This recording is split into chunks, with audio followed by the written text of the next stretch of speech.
Yay! Woo! Right? You know if I'm back. You know what's going to happen. Woo! And honestly, I couldn't miss him backstage. Right? Yeah. Would you please give a warm welcome to Joonas?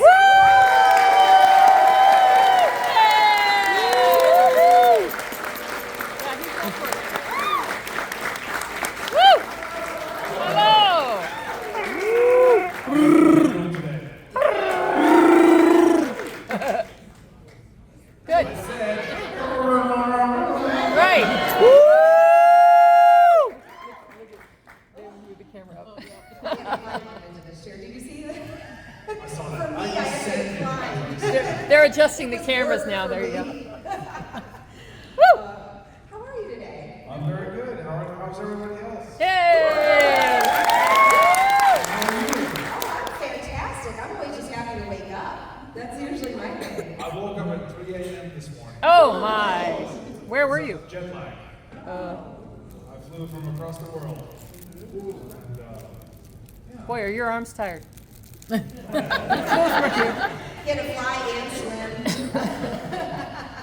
You live in Finland, correct? that's right.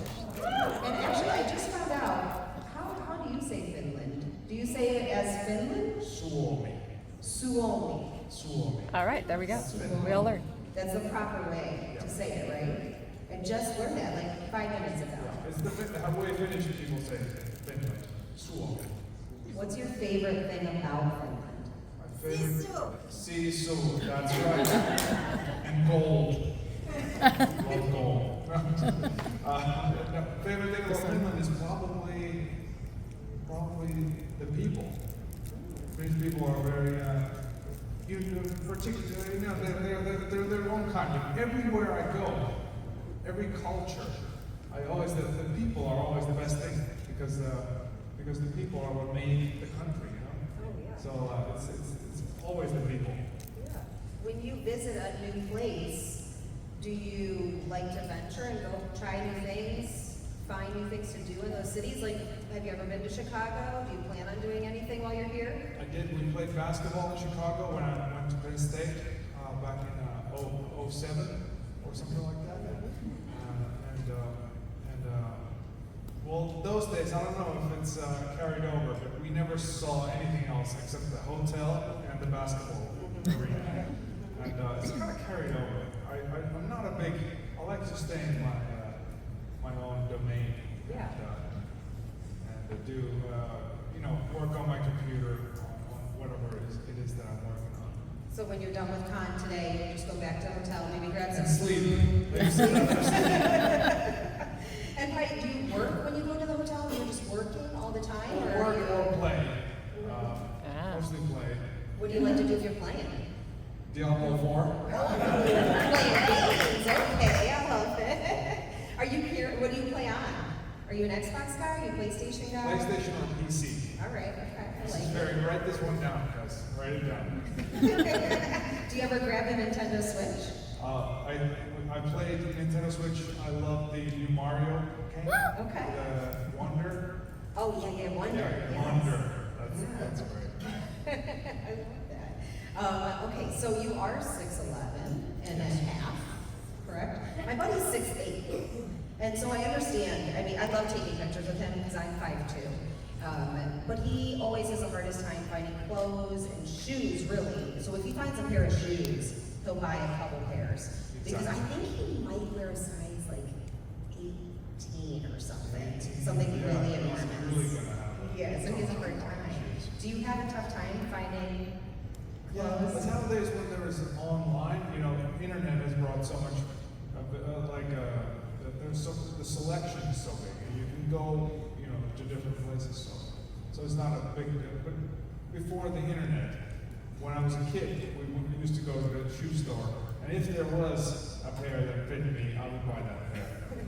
And granted, the color didn't match any of my other clothes, so I looked horrible. But it was out of necessity, It doesn't matter what clothes you wear, I think. No, right? As long as you are comfortable, Yes. I think, it can be, I don't know. Now there's more choice. Anyway. No, I mean, I think that too, as people, I mean, at least as for me, as I have aged, I've come into my own, you know, and I used to hate that I was short. I hated that I had brown eyes. I grew up with people who had blue eyes, green eyes, blonde hair, and I was the only Puerto Rican at my school, and I always wanted to be like them. I wanted blue eyes, I wanted green eyes, like, why don't I have that? Why do I look like I me? used to be blonde. I noticed that you did look a little different when I saw you coming down the hallway.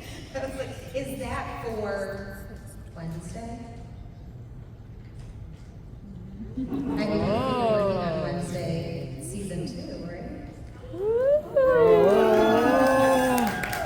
Could be. I definitely am working on Wednesday season 2. Hey! We don't need NDAs. Chewbacca comes to visit. Yes! Yes! Are you ever making sounds on set? Do you ever do anything in the back? I don't. I might have a couple times. I can't remember now. But they don't look at it. They don't. It doesn't create the same reaction as in the Star Wars suit. It's not the same. Not the same. Don't try it if we ever go on Wednesdays.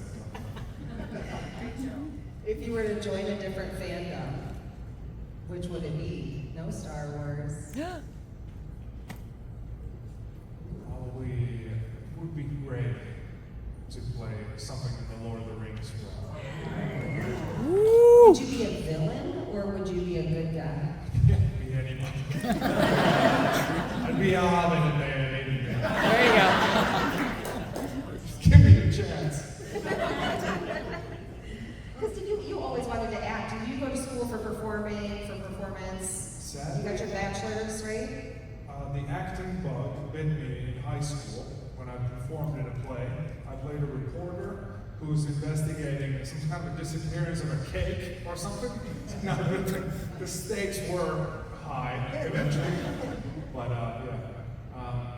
and then I went to college and I went to the theater program and they said I was too tall, probably couldn't get any roles. Suckers! So anyways, I went to study film behind the camera, and and then the funniest thing was, one day we were in a production class, and there is a producer from Hollywood is coming to lecture us, and his name is Gerald Abrams, and he's J.J. Abrams' dad. And I'm like, oh, J.J. Abrams' dad. And 6 years later, I go to Pinewood Studios in London. I've sent my audition tapes half naked in my old high school gym, playing a caveman who gets an arrow to the knee. That was my audition tape for Chewbacca. And so I sit across from J.J. Abrams. I'm like almost chosen to the role, but then I tell him, by the way, I was lectured by your dad back at Penn State. And I think that sealed the deal. There you go. Bonus points. It's a bonus points. That's fabulous. I love that connection. Yeah. What a small world. It was, I don't know, the coincidence, it felt like coincidence. And really cool happenstance. Yeah. Sometimes things happen that way. No, it's great. That's what, do you ever, I mean, I'm sure when you first got the role of Chewbacca, that there was probably a lot of weight on your shoulders, knowing that you're trying to fill this iconic character, play it to the best of your ability, because we all know how the fans can be about the details and everything. Has that weight been lifted some since you've now done multiple movies? Do you feel secure now in how you play Chewbacca? I think Chewbacca is when it all comes down to it, it's a feeling. When Chewbacca enters the frame, when he's present in the room, it's a sort of a feeling. It's not so much in the detail, although that helps, but it's like you have to match the Chewbacca's vibe. That he likes rap music. That he's chill like that. That Chewbacca is like he's very much a presence because he doesn't talk, he can't articulate his thoughts in a normal way. So he's like he's there, and he's always the deep background, a little bit blurry, never too sharp in the frame, but he's there, he's watching. So trying to get that energy and trying to get that the essence and the gist of Chewbacca right was a little bit daunting, but I think we managed to do it in the end. I was always running to the monitor. It's like, oh, how did I walk? Did it look okay? Okay, I'm gonna go back. That doesn't look good at all. Let me go back and try again. And it was like that. I was constantly. And so JJ asked me, "Do you not trust me?" Because I was so like, it's not that. I was just trying to get my. I have certain ideas how it should look, and then I'm trying to get it right. And it doesn't always, when you wear a suit, it doesn't always translate one to one to the screen what you're trying to do. So you need to play it to the camera, so to speak, to get it right. No, you're right about the presence. I love that. Like, he definitely has a presence and an energy about him. It's a subtlety that Chewbacca brings that is so graceful and still like such a badass. Yeah, but also a little bit goofy. Yeah. Sometimes Chewbacca is a bit goofy, I think. And that also, those are, the balance is it's a very, if you play him just slightly differently, it might break the balance. And it doesn't feel like Chewbacca, because he's such a specific character. I don't know, it's hard to explain, but I think, he can only do so many things in the screen. So that's why I'm always, when I play Chewbacca, he's always very, he's sort of reserved. He might do, and that's it. That could be all that's needed, you know? But in the Acolyte, you got to be a Wookiee Jedi. Yes. Woo! Create your own mannerisms for a character, correct? Yeah, What was there it? was no framework for. How was that different? It was different because I had to come up with new things to And be inspired. and try to create a memorable character. And yeah, Chewbacca was but then I could also lean on the fact that Chewbacca was a Jedi master. He was really trained in the arts of the Jedi. Woo. And he was really good at the lightsaber fighting thing, which I loved practicing. So all of those things, I think, brought Chewbacca. I played Kalnaka sort of, I've told this before, but I sort of thought of him as Mufasa of the Jedi. Almost like Mufasa. The other Jedi tell him, Jedi, this is your land. Yeah.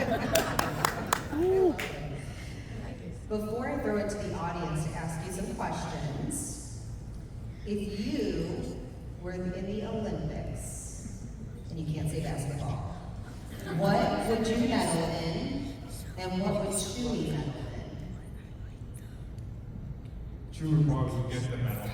I would probably not get the medal. Because I would choose. Good rower. What would I choose? Rowing. What were the sports again? Can you repeat the choices? Pole vaulting. Yeah, pole vaulting. I would try that. I feel like I you're would like, love pole vaulting. javelin. I feel like you could throw a javelin. Yeah, maybe javelin. Something like hardcore. I would attempt my best. I would give my best effort at the javelin. A long jump? I feel like you could throw the long jump. Chewbacca would win climbing. Oh, yes, yes. Yeah, speed climbing. 400 feet. Chewbacca would just do one grab from the top, starting from the top. We started from the bottom, now we're here. All right, we'll start with questions over here. This gentleman in the top hat. We'll see if we can hear. The last panel it was very hard to hear up here, so we'll see what happens. There was an echo thing. Yeah. I think because I've been researching audio things. Oh. And I think it's because the speakers are halfway. It could be creating a resonance from the bottom to. And there's no dead anything. There's no dead anything in this room really to Yeah, really, help, we deaden should that take a sound. look at that. What is that thing? What is that thing over there? Anyway, sorry. So Please. Hi.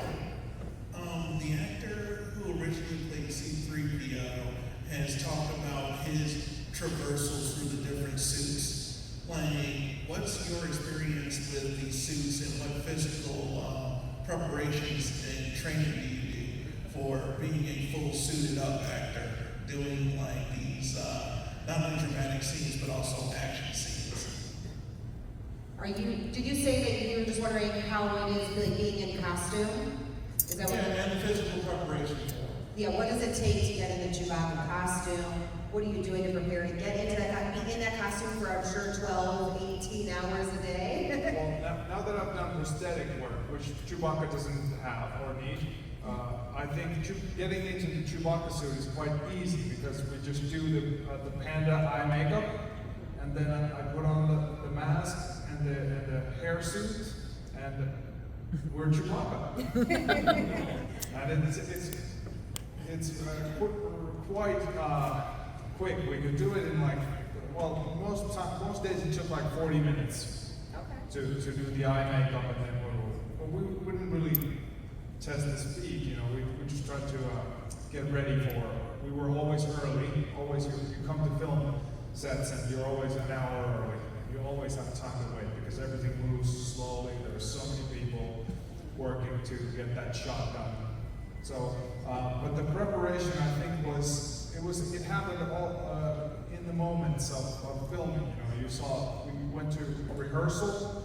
Every morning starts with a rehearsal. You rehearse the scene. Director asks you to, okay, I think you should start here, and then you go over there and you do your action, and let's see how it looks. And then you do your action, and he says, that doesn't work at all, or he says that works, and you go from there. So it's like a collaboration of the blocking, is what it's called. Because I was always working with the blocking thing because Chewbacca doesn't really have any lines. He can say,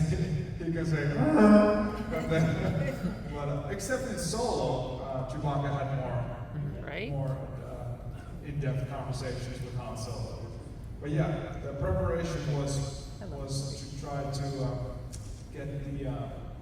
get the scene to work in a Chewbacca kind of way. So you come up with what would Chewbacca do here? How he would move, how he reacts.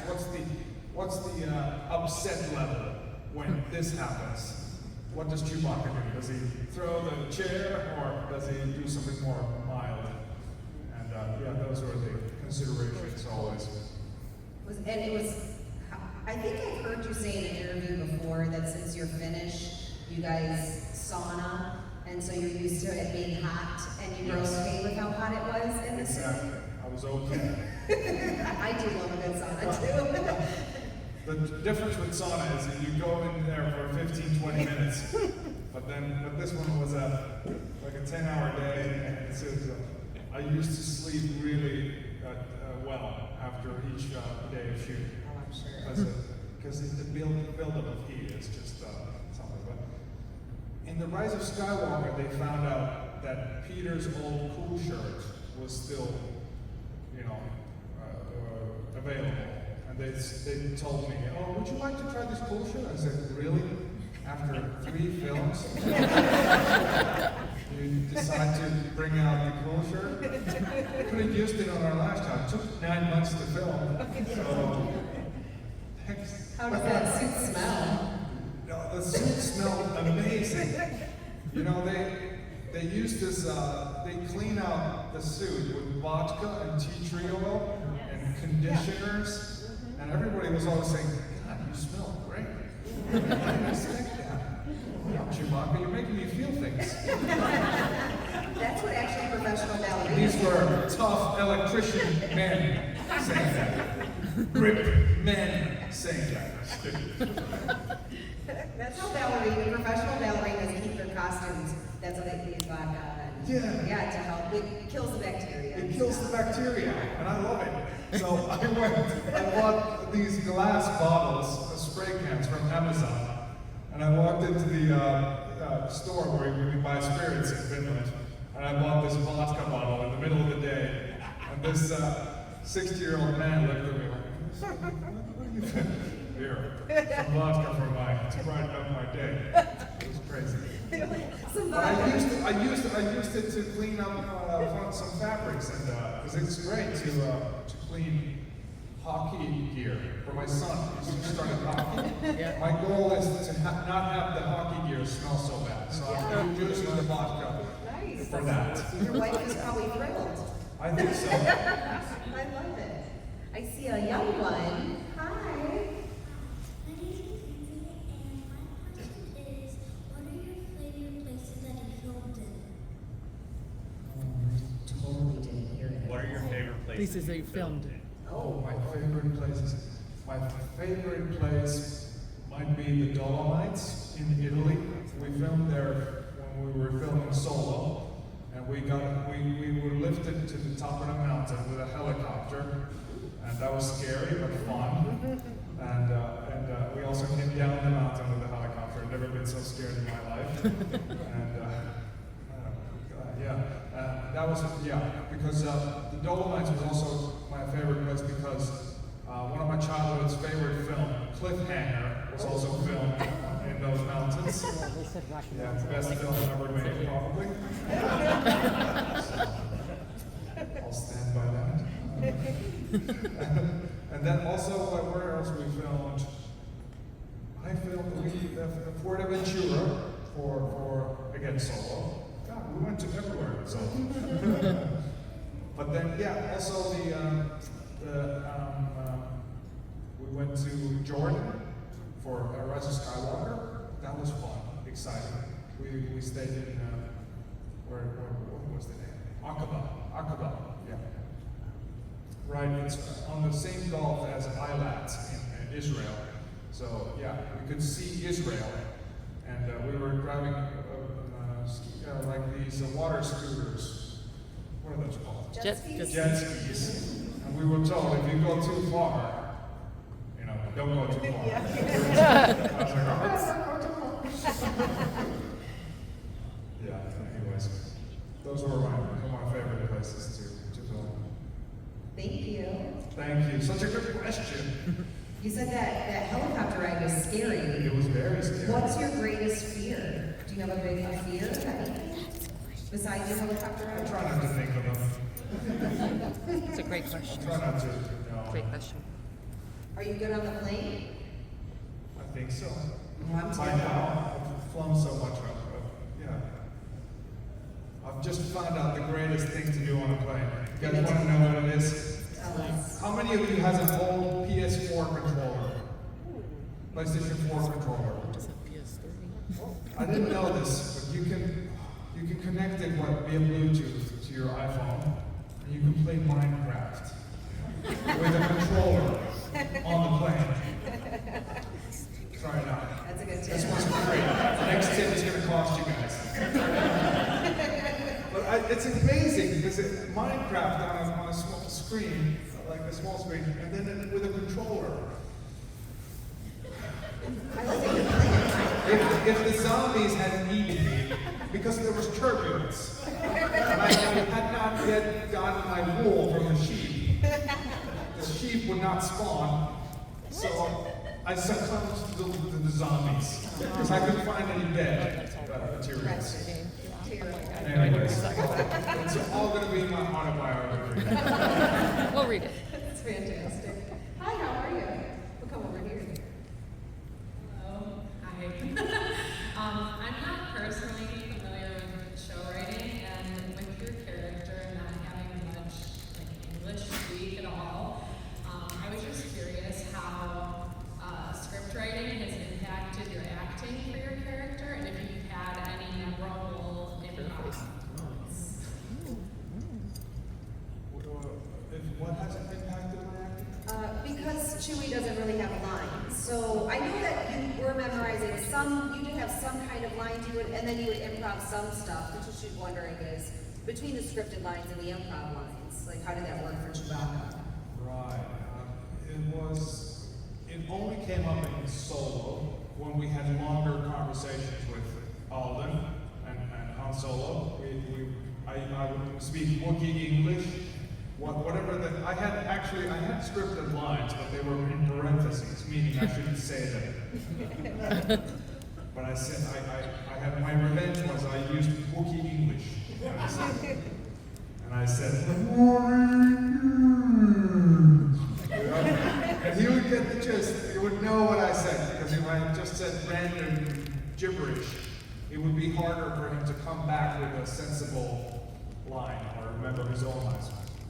And yeah, it came naturally. It was what was needed. Because most days, when I was working with Harrison in Force Awakens, it was just like, really? You're cold? And that was it. That was the end of my line. You know, it was just one-liners. Chewbacca's really good at one-liners. Really funny, Chewbacca.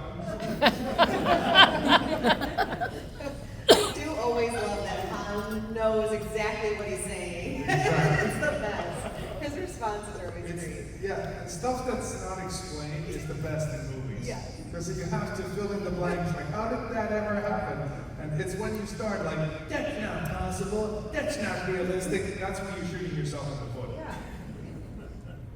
Yeah. Right? That's going to be $5. There you go. I'm kidding. What was your favorite line that you improvised? Do you remember like a sound that you did? And you go, that was not in the script, but I added that. Well, one thing that I'm most proud of is when we go to Starkiller Base in Force Awakens, and we're about to go back outside. We jump into the elevator. In rehearsal of that scene, I grabbed Han's jacket from the floor and handed it to them. It was not like, I wasn't supposed to do that. JJ liked it so much, he said, yeah, you should do that. That's fine. That's great. Hopefully that answered your question. Thank you. Hi. Hi. Because of your gifted height, were you the only one that did your own stunts, or did somebody fill in for you? Wait, what? Stunts? Did you do your own stunts?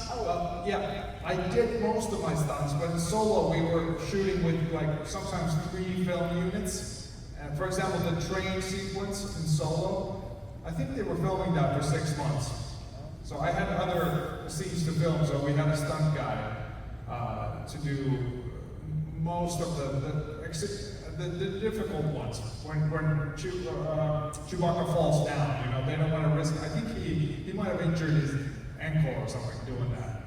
And that kind of stuff you just don't want to risk with actors because it might mean, you know, it might mean hiatuses for filming, and you don't want that at all. But yeah, there was always a stunt guy for Star Wars, but Acolyte, there was no stunt double for. Yeah. Woo! Did you get hurt on that? Yeah. You do that bruise? It was a big hiatus because Chewbacca just glass ankle they call it. Thank you. Thank you. Everything went well. Everything with Chewbacca is still to this. Actually, never mind. Aww. This way, Liz. Hello. Love your outfit. Thank you. What was it like to not only fill the shoes of the Chewbacca character legacy, but also to fill the legacy of Peter Mayhew? Will you repeat it one more time? Sure.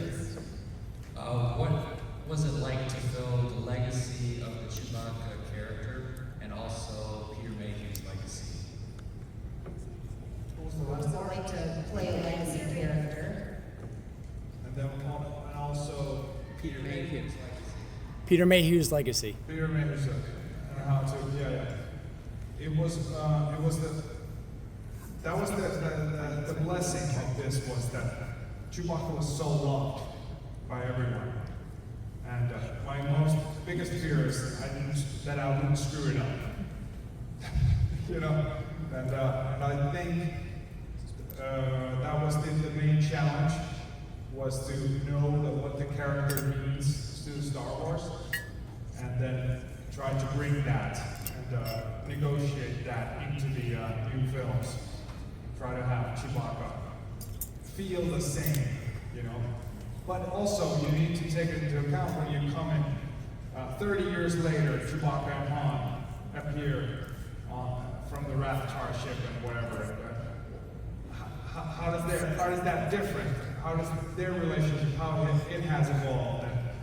And all these juicy things you got to think about when you come in, because they're like, at this point, they're like an old married couple. And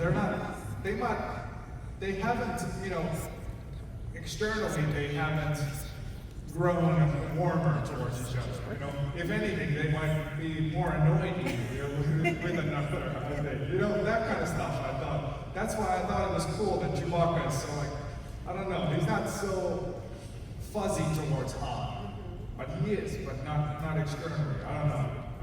Yeah, like a good brother relationship, like Yeah. brothers. Like you kind of get annoyed and angry, and you kind of throw your hands. Exactly. But you still love each But other when at it the end of comes, the day. yeah, exactly. When push comes to shove, or no, that's not the right.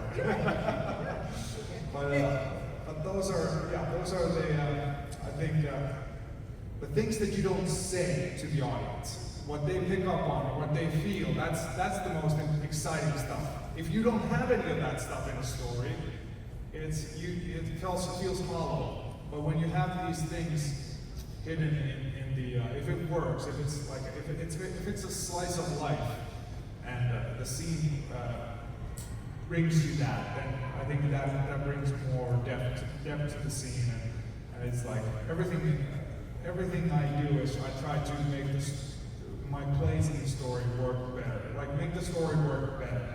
So that's I think that's what we try to do. Yeah, you've done a great job on it. Well, thank you. You're welcome. Thank you. I'm also great at Minecraft.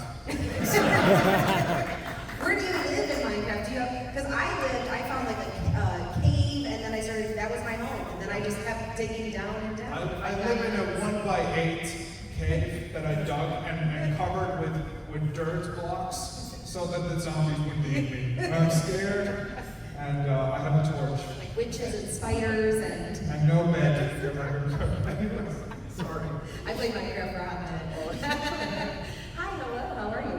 Hello, my name is Carl. My question to you is,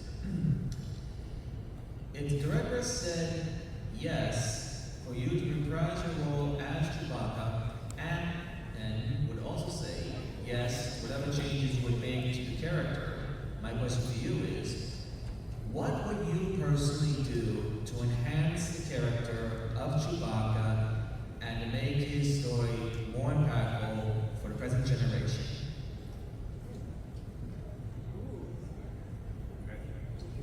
I couldn't hear too much.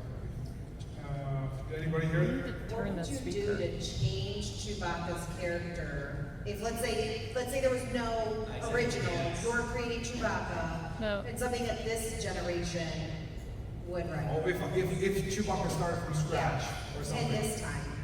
I mean, if I knew what Chewbacca was, I would copy that because it works.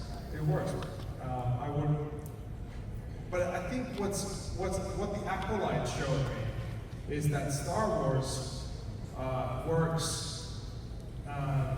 It works very well because Star Wars started as a fantasy western kind of thing with like samurai inspirations. But I think Star Wars could also, it works well with like these elements from different genres outside of those. Like I think Acolyte had great elements from I think horror films and even sci-fi films. I think it works well. So what I'm trying to say is, I would just take the Chewbacca that I know and try to put him in new situations and new stories, and that's what it's all about. Told in a new, refreshing ways.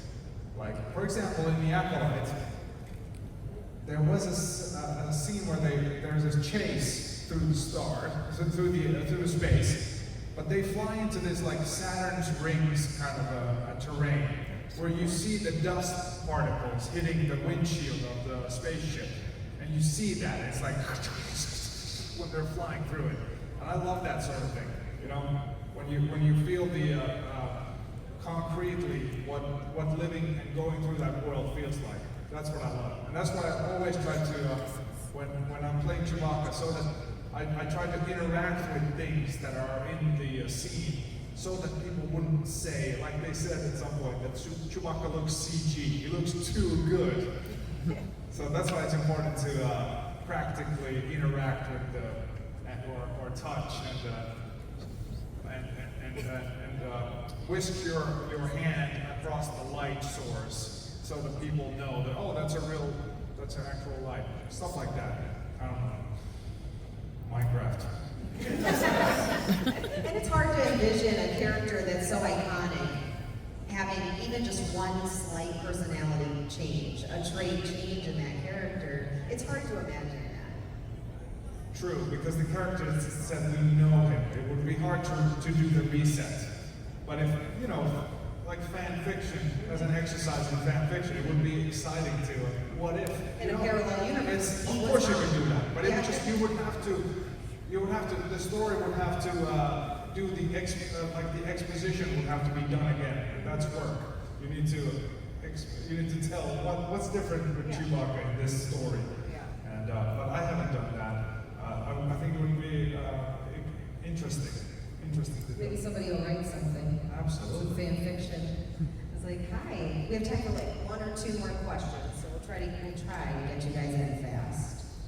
We'll go back over here on the left. Hi. Are we on the side? Oh, I'm so sorry. Go ahead, blue shirt, beautiful woman.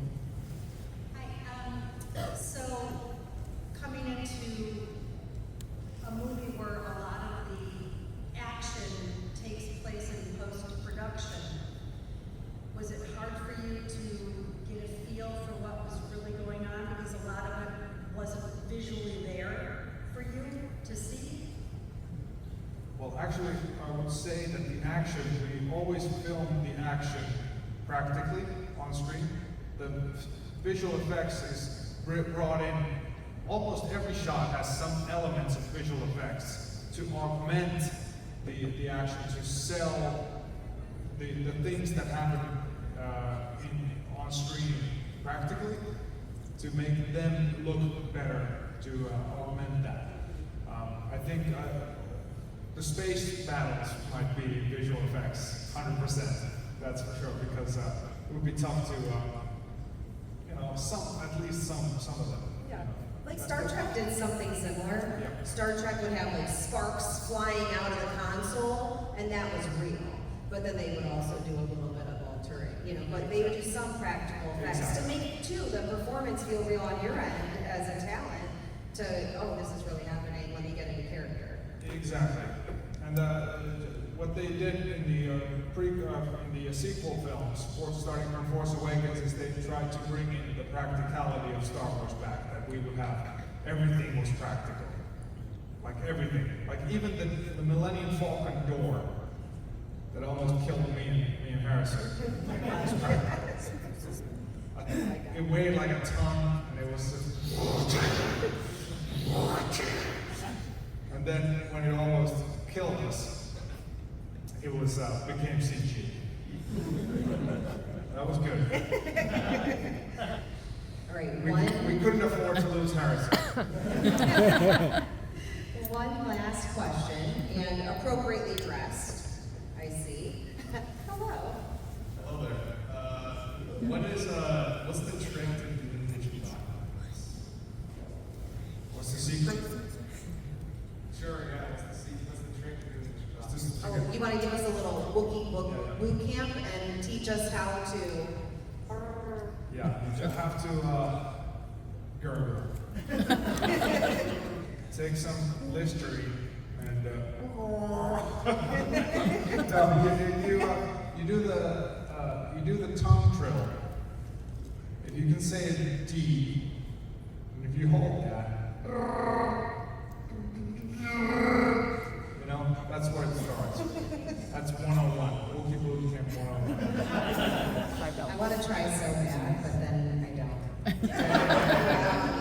Eventually, every morning you wake up, you want to wake up with this exercise. That's how it starts. Please tell me that's how you wake up. Your loved ones will love you. It is like that. You want coffee, honey? They're going to ask for more. You're going to see this. They're going to ask for more. My husband's awake. I heard him in the other room. My wife never asked me for more. That's fabulous. I thought it was going to work. What am I doing? Wasn't I good enough? In the middle of a fight. You're just like, I have no more words.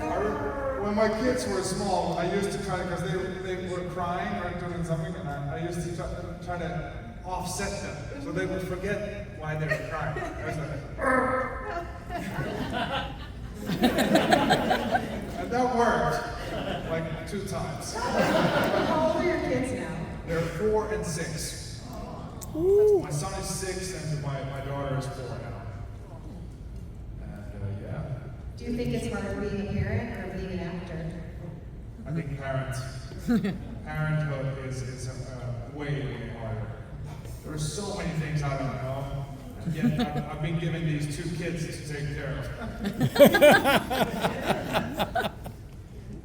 Yeah, but it's we do our best. We all try to do our best, and we have to be there at your level. And I'm sure it's very rewarding, though. It's very rewarding being a parent, no matter what. It is. It's the best thing. It's the best thing. I hope that they grow up to be good little Chewbaccas. Every morning I quiz them. So what's the most important sound in the world? Thank you so much for being here with us Thank today. you. I'll be here all weekend. You can ask him to, do a little wookie for you there. I'll do flips and whatever. Thank you guys for being here. Thank you so much, guys.